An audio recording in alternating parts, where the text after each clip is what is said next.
The port was hideous in a sad, ordinary way. Thick, dead air, too fat and old to become wind. Boats that have forgotten what a wave felt like. The smell of ancient fish guts caught in her throat, slugged down into her belly.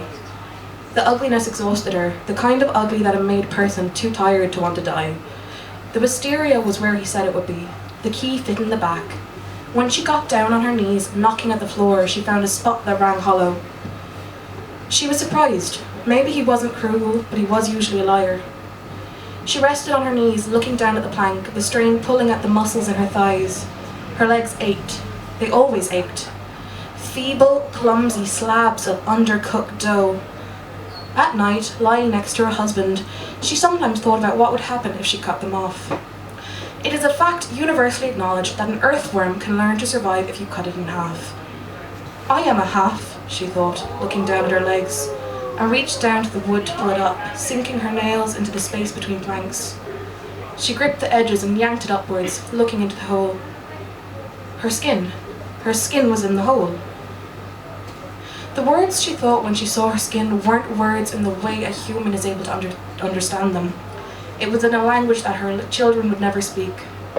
Her skin, sitting there in the hole, gathering dust, was beautiful in the way a very well-formed, delicately shaped hand, a hand with smooth young palm and long, soft piano fingers would be.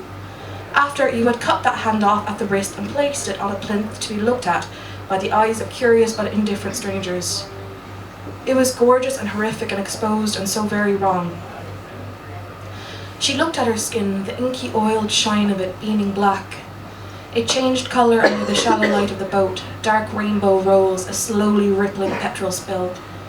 If she put her nose to it, she knew it would smell like the deepest, darkest part of the ocean, where the shadows glow so bright and the sand can sing, and the water knew every thought she had ever had.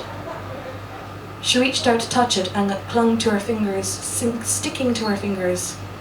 Home, she thought, home, finally home.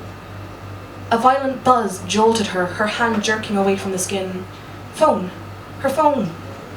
She reached into her pocket to check it. A message from Ellie. Forgot lunch, I'm probably gonna starve to death, can you please drop it in, XX. She stared at the phone and then stared at the skin and couldn't find thoughts in any language she had ever known. The phone buzzed again. XXXX. Saren reached down to the hole to pick up the skin and placed it in her bag. On the way, she texted back. When she opened the door of the boat, she swore she could hear the skin in her bag letting out a low, luscious hum only meant for her.